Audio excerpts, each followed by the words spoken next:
ఆచార్య చాణక్య చెప్పిన విషయాలు ఇప్పటికీ మనకు చాలా ఉపయోగకరంగా ఉన్నాయి. ఆ సూత్రాలను మన జీవితంలోకి తీసుకుంటే చాలా సమస్యల నుంచి తప్పించుకోవచ్చు.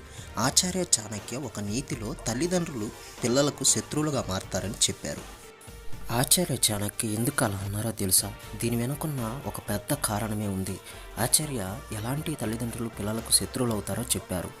చాణక్య నీతిలో చెప్పిన ఒక శ్లోకం, మాతా శత్రు పితా వైరియేన బాలోన పాఠితః నా శోభతే సభా మధ్యే హంస మధ్య బఘోయత.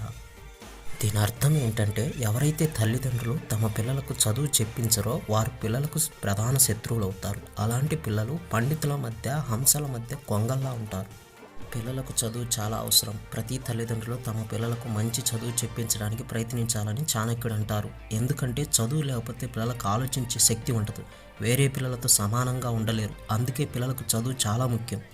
పిల్లలకు నైతిక విద్య నేర్పించాలి. తల్లిదండ్రులు మాత్రమే పిల్లలు మంచి వ్యక్తిగా, దేశానికి మంచి పౌరుడిగా తీర్చిదిద్దగలరు.